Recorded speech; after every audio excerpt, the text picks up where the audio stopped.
So as I said, today's session is designed to help you prepare for a proficiency-based classroom. We'll talk about backwards design and formative and summative assessments. And you'll see how our proficiency-based series, our Spanish and French textbooks, incorporate these components as well. During this session, we'll take a peek at Interculturas and Interculture, our proficiency-based textbooks that take students all the way from novice, low in level 1, up to intermediate high in level 4. Our level 4 French edition is currently in development and slated for release prior to the start of the 2024-25 school year. So by the end of our time together, we're very ambitious here. We really hope that you'll be able to describe the goals of proficiency-based teaching practices, that you'll be able to distinguish between performance and proficiency, that you'll be able to explain how Interculturas and Interculture are organized through backwards design. And we also hope that you'll be able to envision using performance-based assessments in your classroom if you're not already using them. But before we go ahead and take a look at those teaching practices, let's take a moment to reflect where you are in your transition to teaching towards proficiency. So we know that the transition from traditional to proficiency-based teaching looks different for everyone. No two teachers are at the same point. So I think this is kind of where we are in the United States regarding language teaching as a whole. This is just an image to show that. And we have some people who are at number 1 with more traditional teaching practices. We have some people who are at number 3, where they've been doing proficiency-based teaching practices for a long time. And because of this, they're probably very busy creating a lot of their own materials. And that's where Wayside can come in and help you. And if you're at number 2, that's probably the scariest place to be because there's no turning back. You've made the leap. And you're kind of in the middle, you're moving towards proficiency-based teaching, but you still haven't put a foot down on number 3. So wherever you are in this journey, we're really happy to see you joining us. If you'd like to, it would be very helpful. You can either type where you are in the chat here, or if you want to just directly message me, I should have changed my name. Right now, I'm listed as Wayside Instructional Strategist. If you want to message me and tell me what number you think you are on, that would be helpful for us to kind of get a handle on where our audience is.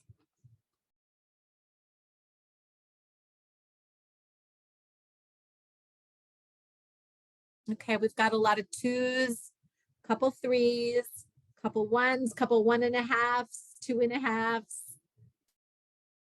All right, so we're a little bit just like this image shows. We're kind of all over the board, and that's fine. That's great. So anyway, super happy to have you here. All right, let's go on here. So first things first, let's look at some proficiency basics just to make sure that we're all on the same page.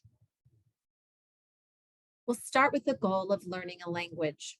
Why do people learn a language? What is the end game? Okay, some of you may have thought about this before and you have a set answer for that. But for those of you who haven't thought about it much recently, just go ahead and think, why are you teaching your students language?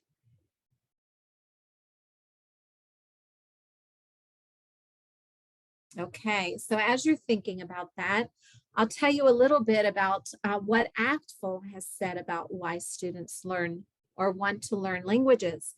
According to ACTFL, communication is really the goal. And that's what it's all about. And I love this sentence is that you can see below, knowing how, when, and why to say what to whom. And that's really quite an answer, right? In essence, the goal of proficiency, according to ACTFL and many of our students, is communication. In traditional models of second language learning, we do focus on the how, which is a lot the grammar and the structures, and we do focus on the what, the vocabulary. So yes, of course, grammar and vocabulary are crucial for learning languages, but the way they're presented is also important. And we do have to look beyond the how and the what and realize that proficiency-based organizing principles become effective communicators, focusing not just on what and the how, but also on the when, the why, and the whom. So yeah, really interesting there. Interesting concept. The ability to communicate in meaningful and appropriate ways with users of other languages should be the overarching main goal of today's language classroom. That's what we're aiming for. So we do want to clarify two terms we frequently see in our standards, in our professional publications, and at conference sessions, and that is the terms performance and proficiency. So jot down right now, what do you think performance is, and what do you think proficiency is? What's the difference? You can put it in the chat, you can write it on a piece of paper, you can keep it in your mind, but what do you think performance and proficiency indicate?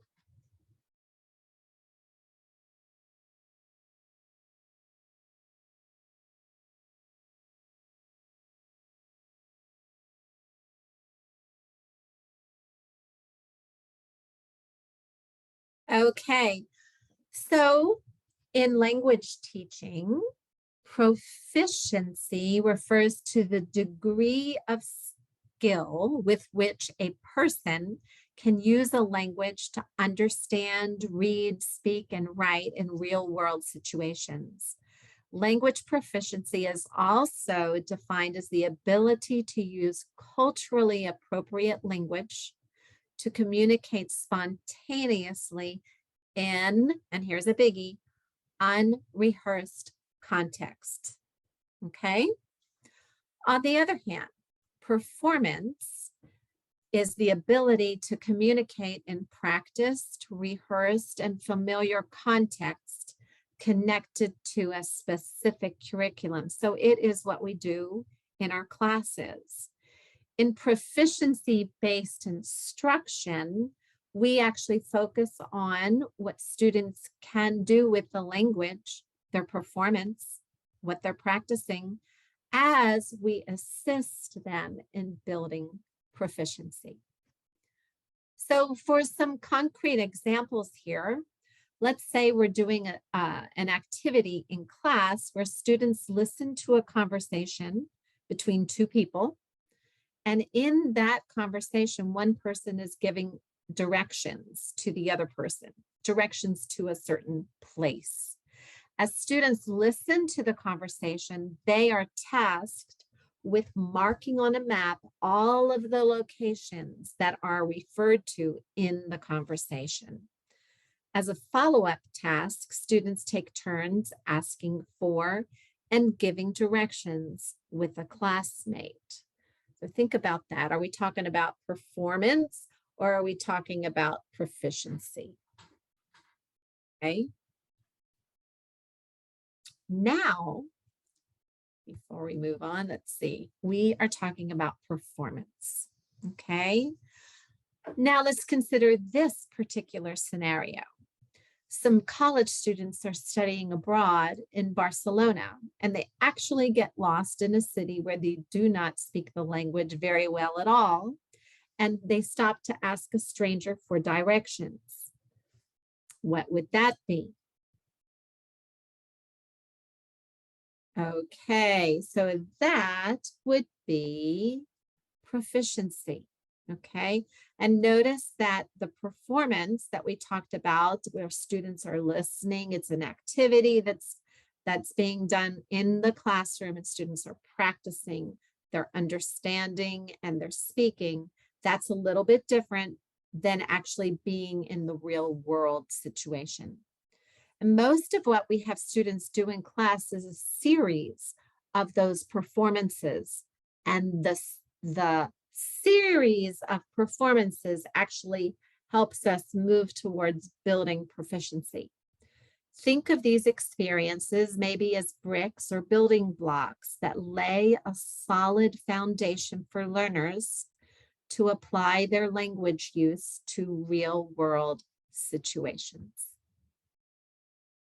So moving from traditional to proficiency-based teaching is like starting a journey. I like to think of it as a fun, adventurous exploration type of journey. So let's go ahead and get going. Before each of the 3 proficiency building blocks that we're going to look at today, and as I said, you'll be able to look at some more on Thursday, but before we talk about each one of these, I will ask a question to introduce the topic. And when I give the signal, you can sign the letter A, B, or C to share your answer. So A, in order to show us an A, that's a fist. Okay, this is American Sign Language. You have a fist. A B is open hand, open palms, straight fingers, and the thumb is against the palm. That's a B. And a C is simply your hand shaped in the letter C. Okay, get ready for question number 1. Here it is. How many steps are there in backward design? Is it A, B, or C? How many steps in backwards design?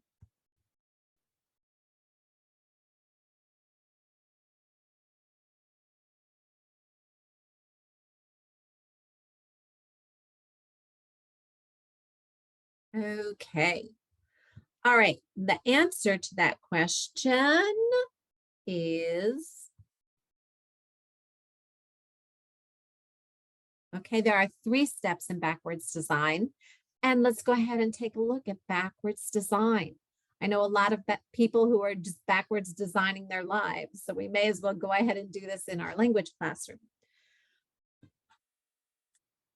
So here's a quote by Stephen Covey, and he's one of the people who actually started talking about backwards design. Take a look. Please read it.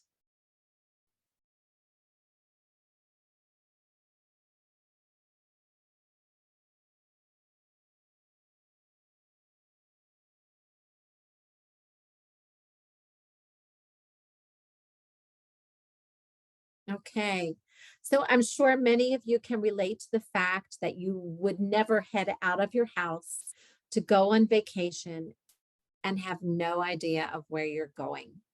In the same way, we don't want our students to begin or continue on their language journey without knowing where they are going and how they're going to get there. Backwards design comes in handy here. Let's take a look at how we can backward design a proficiency-focused unit in a world language classroom using research-based and high-leverage teaching practices. By the way, I just love the way backwards design, the noun, has now become a verb. So Grant Wiggins and Jay Mateig, I think is how you say his name, are the creators of backwards design. Take a moment to read this excerpt from their book, Understanding by Design. Think about the main ideas that stand out to you. Jot them down.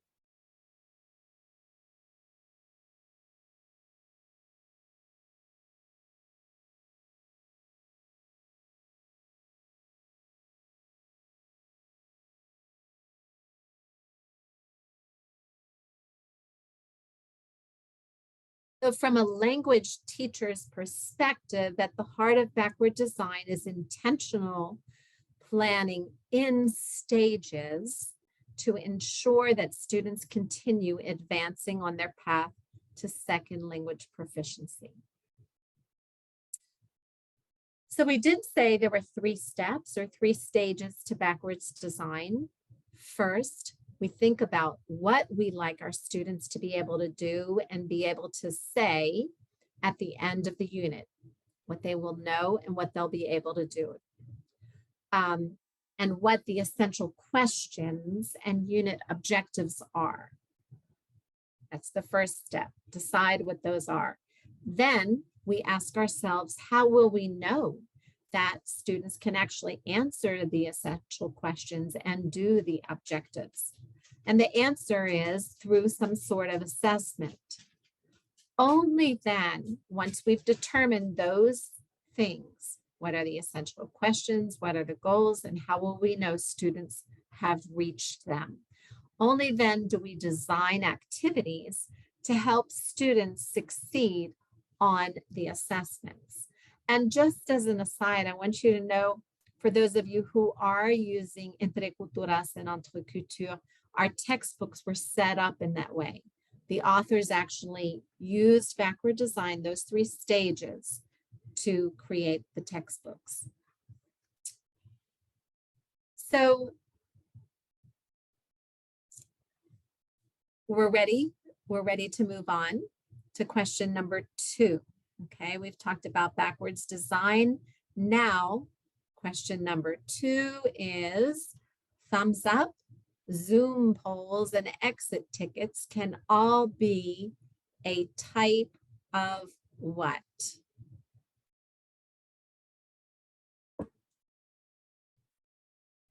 A final assessment, a summative assessment, a formative assessment. All right, I see some people putting up their C's. All right, great. Yes, they are all formative assessments.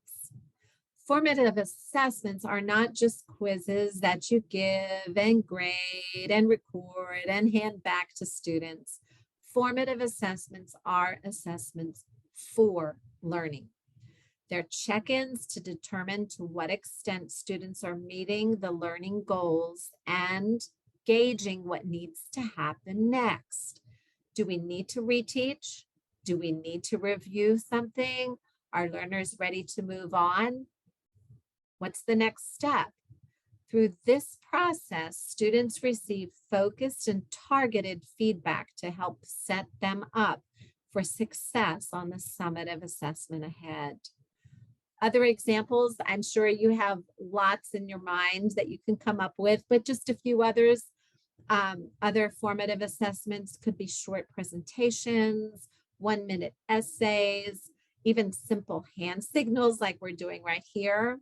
A formative assessment is feedback for you and your learners on how to proceed.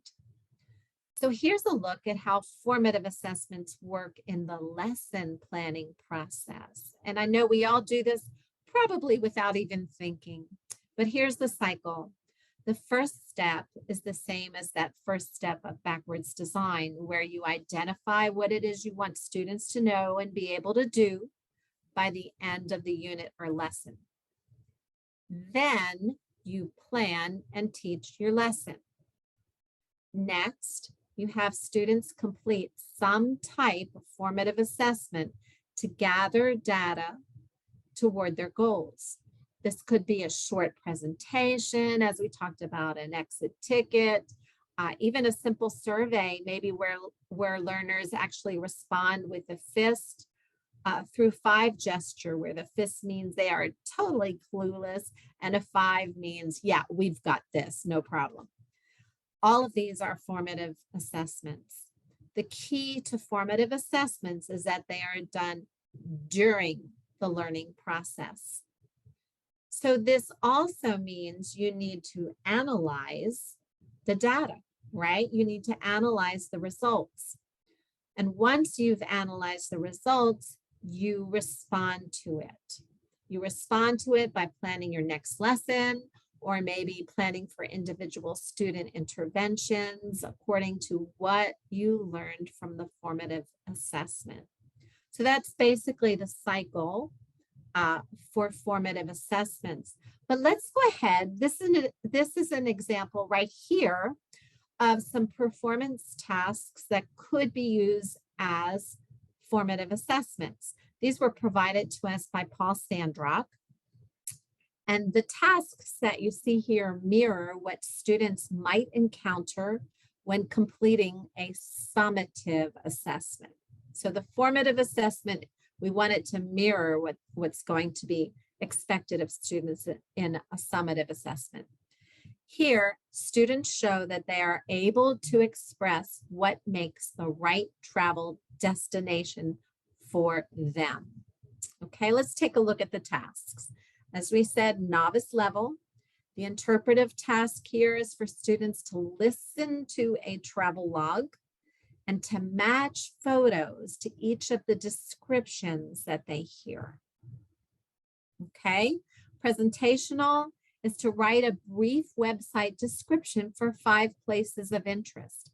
Easy to do for novices. Where, hours open, admission, things like that. It's a great task. And then we have interpersonal activities where students in pairs look at 5 of the photos and discuss their likes and their dislikes, deciding which of the 2 places to visit. Now, we can have the same context for intermediate students, but we're going to change the tasks a little bit, okay? So the tasks here require students to use language that's a bit more sophisticated. So let's take a look. Same context, but for interpretive, students are going to complete a fact sheet about the area they have selected to visit using internet resources. So they select an area to visit and then they complete a fact sheet using the internet. Presentational task, create a commercial and a flyer. Okay, so you've got the speaking and the writing presentational to showcase the region you have selected. And the interpersonal task is for students to discuss with a partner the places in the commercials that other students perform for them, explaining where they want to visit and why. So those are great activities, great tasks, all surrounding the very same theme for different proficiency levels.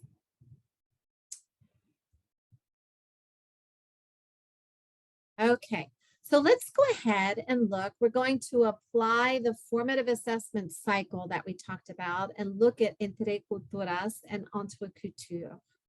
Even if you're not using these textbooks, you can still get an idea of how one of our formative assessments are set up. Virtually any activity in the text can be used as a formative assessment. And in our Spanish series, the formative assessments, as you see on the left, are called En Camino. And in our French series, they're referred to as J'avance. In each formative assessment, there are usually 3 or 4 performance-based tasks in the different modes of communication. And each task assesses students' progress with the can-do statement. So you can see on the right there under J'avance, we have 3 can-do statements. We have intercultural can-do statements and communicative can-do statements, just as an example for this particular lesson. Intercultural can-do, I can identify some simple similarities and differences between my school schedule and one of a Francophone student. For communicative progress, one of our can-dos says I can ask and answer questions about my class preferences. So those are the type of can-dos that we have, and they are based on the actful and assessful can-dos as well. So let's see, in each of the formative assessments, we've talked about that. You can also, so once you look at those, students look at those can-do statements, they can then update their online student portfolio as they self-assess their own progress towards meeting those can-do statements. And they can upload activities as evidence that they can actually meet those goals. We do provide rubrics in each of the modes of communication in both analytic and holistic formats for you to download and use. We also have some digital rubrics that are available. The analytic growth rubric is available digitally as well. You are the ones who actually determine which type of rubric suits your and your students' needs. You consider the format of the feedback you want to provide. Do you want to just check off boxes? Do you want to write a message? Do you want to have a conference with students? Do you want to focus on each area of the student's work, etc.? Things like questions like that. Notice that both rubrics pictured here evaluate presentational speaking. The analytic growth rubric on the left is organized around 6 domains. So here are those 6 domains. If we look at the first column there, we see it takes into account vocabulary use, function and text type, comprehensibility, grammar structures, fluency, and interculturality. Now, for a beginning, maybe this looks like it might be too much for your students. Maybe your students have never used rubrics before.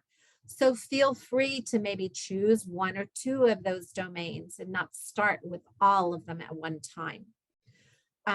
Anyway, so also you see the domains on the left, and then you can also see the progress indicators by novice and intermediate proficiency levels along the top. Holistic rubrics, like the one on the right, actually group all of the criteria together according to proficiency level. So you can actually use them to assess students based on where the majority of the evidence falls.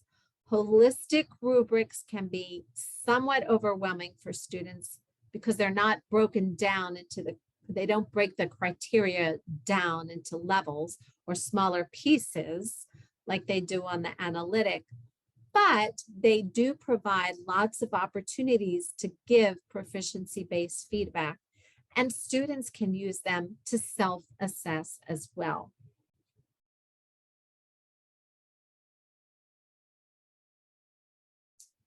In addition to these rubrics, our French series also provides single point rubrics for all of their formative assessments. You can see that the rubric describes what success looks like across the 3 modes of communication, and space is provided for the teacher to note students' strengths on the right and areas for student improvement on the left. And something that I think the black box is back. I think I know what that black box is. Let me see if I can get rid of that. Okay, let me know if it comes back. Okay, hopefully it's gone. Something I do want to let you know what we have in our French series is that all of the formative assessments are tiered with 3 versions of the same assessment scenario. So for French, you can differentiate according to students' needs. You have a bleu, a blanc, and a rouge version. The blanc version is basically the on target, on level version. The bleu version offers students more support. And then the rouge version is more challenging for students. So you can definitely differentiate there. Everybody takes the same summative assessment, however, so that's important to know. All right, here we go. Beautiful picture. I love that picture. Here we go. Question number 3. What does IPA mean?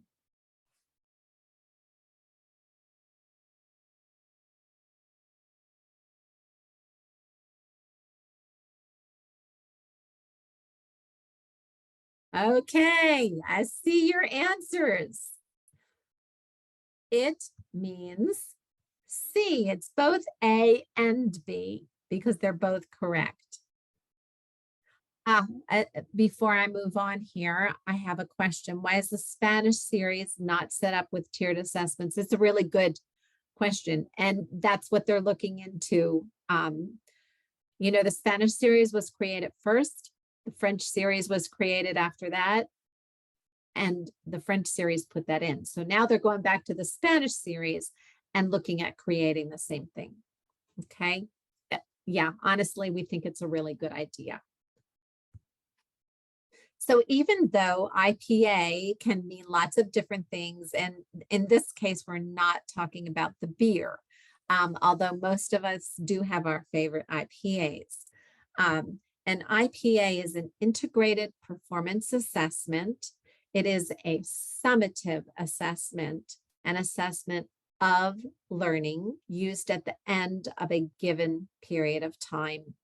In our series, the IPA will always have 3 interconnected tasks, one in each mode of communication that builds upon the previous ones to provide a complete picture of how your students can use the language. So in the IPAs, in interculturas and interculture, you have to do part 1 before you can move on to part 2. And you can't do part 3, it's impossible until you do parts 1 and parts 2. IPAs are tied all the time to real life contexts where students complete authentic tasks, something that students would normally do in the language. And they are assessed for proficiency based on a rubric aligned with the actual proficiency guidelines. So we're going to walk through an IPA from our Spanish series. The IPAs in levels 1, 2, and 3 are called Vive Entre Culturas. Each Vive Entre Culturas IPA starts with the essential questions and gives the context, which in this particular case, Unit 3, Level 1, is about a Spanish student who is looking for a host family using the website quieroaprenderidiomas.com. The first task involves interpretive communication, where students read Jael's post on a website looking for a host family. Jael is, of course, the exchange student. The steps for this task move from very global understanding to more specific. Here is a screenshot of the actual website, Quiero Aprender Idiomas. Jael is no longer looking for a host family, but there are other teens looking for host families on the website. So it's still being used. Moving on, students move to the interpersonal speaking task. This is a simulated conversation, just like on the AP exam. Students hear Jael ask some questions, and then they have a chance to record their response online. Okay, it's just like those AP simulated conversations that they have, but we begin those as early as level 1. And finally, students have a presentational writing task where they create a photo album to share with Jael to provide her with more information about their family. So that is basically our summative assessment. And finally, each unit IPA comes with a specific analytic rubric that aligns with the tasks in the assessment. So our rubrics are based on the actual proficiency guidelines and performance descriptors. You can see that all 3 modes are included in this rubric, as well as cultural comparisons, so that you can assess and give your students feedback on both communicative and intercultural growth. And I think that's one thing you'll see about Wayside. Interculturality is actually infused throughout all of our resources. So just a good thing to know. So as we do wrap up part 1 of our Passport to Proficiency series for today, here's a recap of the 3 high leverage teaching practices that we just went over that are an integral part of teaching for proficiency. We looked at how backwards design sets the foundation for learning, and we discussed the role of formative and summative assessments engaging where students are on their path to proficiency. And here is what we hoped you would be able to gain through our session here today. If you have any questions or comments that you'd like to share, please feel free to voice them, write them in the chat or whatever. I'd be happy to hear them. I see that Carolyn answered a question about Vive Entre Culturas being what we call the summative assessments for our Spanish series, and in our French series, it's called J'y arrive. So let's see, check in the chat to see if there are any questions. As you're thinking of questions, I would like to let you know that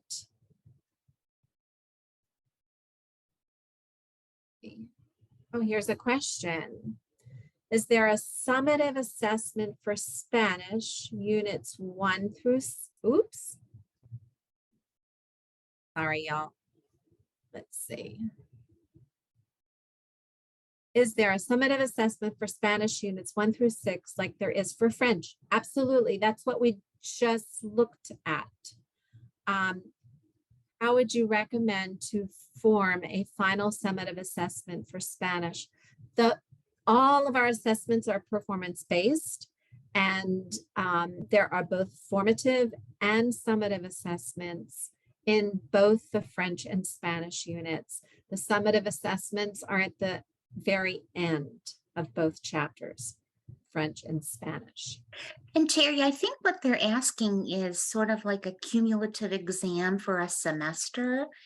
And so we don't have one per se, but we have resources that you could use if you wanted to craft your own.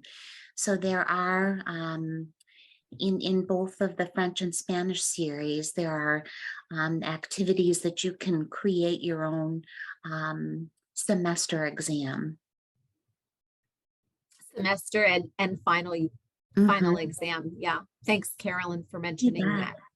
Where are they? Okay, good question. So they are in the teacher's resources folder.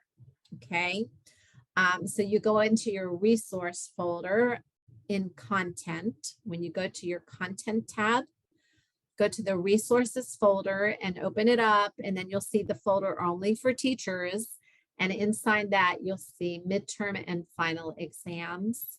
And you'll also see answers. The answer keys to those are available as well. Remember, they are performance-based. Okay, you are welcome. Oh, wow. Carolyn, you want to ask the questions? It's going by so quickly. Sure thing. Yep. So we'll go back to the question, does your textbook offer several opportunities for performances? And we do, since each, formative assessment and each summative assessment are performance-based, and many of the practice activities that students do, the supplementary activities and so forth, are in performance nature as well. And Terry, here's a question. Do you have a Spanish series for primary levels K through 5? Or can our Spanish series be adapted for those levels? Yeah, that's a really good question. At this point in time, we do not have a Spanish series K through 5. And really, if you take a look at our textbooks, I think that the content of the textbook is more for middle school, high school, and not so much for elementary school. I wish it were, and maybe that's something that Wayside will look into, but at this point, that's not something that we have. And we had a question asking if there are formative assessments for Spanish. And as Terry mentioned, we have the En Camino are the formative assessments in each unit. There are several of them based on the content. Yep. And I see another question here about what general advice would you give to veteran teachers who are using this book for the first time?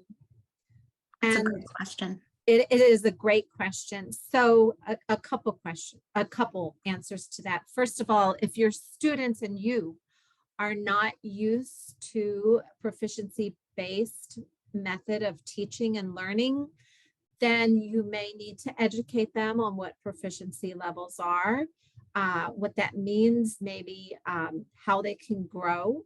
Almost give them a little roadmap of how they can grow on their journey of language learning. That's one thing. The other thing, I've in talking with several teachers, one thing that these teachers have said is trust the process. So it's different. But if you trust that the process is going to work, you're going, my opinion, you will be amazed because it works. It's proficiency based. And if the directions are do such and such interpersonal activity at such and such a time, it works very well. Teachers may be afraid of letting go of a little bit of control. There are interpersonal conversations actually that even take place during an assessment. Trust the process. It does work. Carolyn, do you have anything to add? Well, I can share too that, the way that the textbooks are designed are through backwards design. So if you kind of approach it from that focus, I think you'll see how looking at what you expect your students to be able to do at the end of the unit, share that with them right up front so that they know that by the end of unit X, I'm going to be doing, maybe creating a commercial or doing a travel log. So the kids can really get motivated about, how they're going to actually be able to use French or Spanish to complete an authentic task. And then they'll see that their learning experiences collectively leading up to that give them opportunities to use the language and really understand the Hispanophone and Francophone cultures. The other piece too is that I'll put in the chat. These are recordings of our past professional development sessions that we've done throughout the spring. So if you're new to Wayside or new to Teaching for Proficiency, we've got a series that looks at topics like, backward design, unit planning, lesson planning, how to assess, and then the resources that are available to help you assess students and, very importantly, give them feedback. So if you go, I think, Terry, you want to advance to the next slide, because I think that might be where we have, well, right, and the link that I just gave you, if you go to this particular link that I sent you, it's going to bring you to a listing of the professional development that we've done in those recordings, and you can also access and download the templates that we've created for lesson planning and unit planning. And then in addition, you'll be able to sign up for part 2 of the series that Terry just presented, Embark on Your Proficiency Voyage. So that's coming up Thursday. If you'd be interested in attending, that'll be the follow-up that'll look at these aspects of Teaching for Proficiency. So if you would like to receive a certificate of participation for today's session, go to this site or this link as well. I think Carolyn's probably going to put that in the chat. And yeah. There it is. So is there a student view for teachers to see how students see things? That's a question I just got. I know that's something they are working on. I'm not sure if that's something that is completed yet. I think so. I'm going to answer you right here. Let's see, Mary.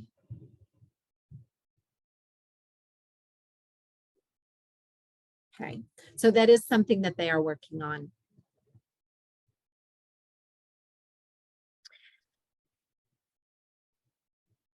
Any other questions? So Mary, your question about on the site, you don't see content resources nor only for teachers. So that would be when you log into whatever textbook it is that you're using. So you'd have to log into your account and then pull up whatever textbook you're using. And then you'll see the content tab first. And that's where you would click and then go into your teacher's resources folder. So you would need to have a digital review of the materials, unless you're already teaching using the materials. You would have all of that available to you. If not, you need a digital review to get on the learning site itself and not the company website. And you can request that online on the company website.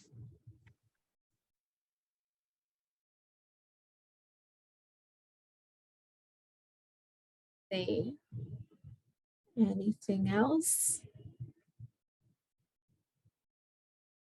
Yes, okay, I am teaching. All right, Mary, I see, okay, you see your dashboard. You're opened. If you see your dashboard, you should be in the content. If you click on your text in the course that you're using, you should open up automatically into the content tab. Let me see if I can do this. Okay, you open up automatically into the content tab. Let's see, stop share. I'm going to bring up, let's see. Site.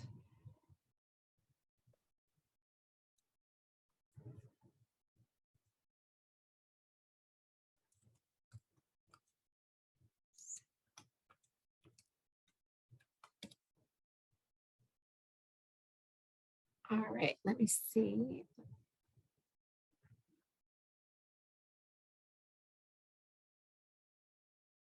Share my screen. Sorry. Here we go. Okay, because this is a really good question. All right, so I'm hoping that you can see my dashboard. Mm-hmm. Okay, and now I'm go to intercultural. I'm in the content tab. Okay, when you open up your text, you automatically end up in the content tab. Here are my resources right here. I'm going to open those up. Exact same thing with Spanish. Okay, when you open up your resources, here are the resources for teachers. In Spanish, they have the same thing, resources for teachers. You open that up, and there are lots of really good resources here that you can use. But here are the midterm and final assessments that Carolyn was talking about, the activities that you can use for that. We actually have assessment guidelines. We have answer keys for the assessments and any activity that's within the textbook. So I hope that helps.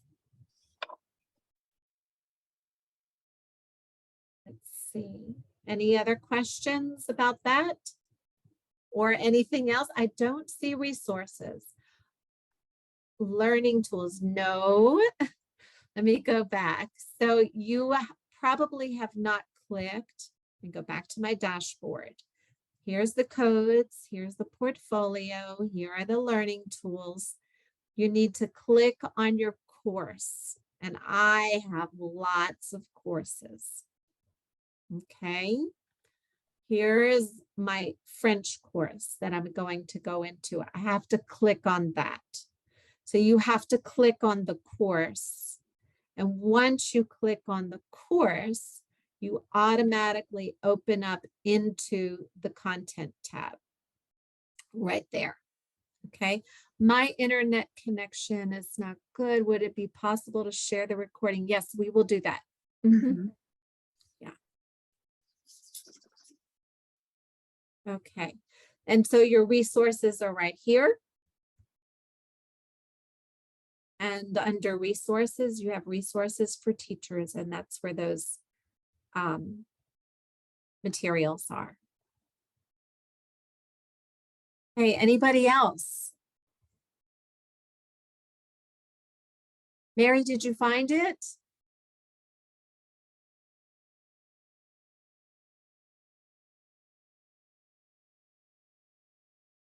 Okay, I was clicking on the textbook and not the courses. Okay, got it. All right. Anyone else? Okay.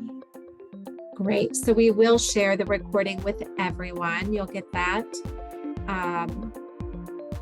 All right. Looking forward to seeing you all on Thursday. Thanks so much for coming. Thank you, Carolyn, for all of your assistance too. My pleasure. Take good care, everybody. Thanks for being with us. Okay. Adios. Au revoir.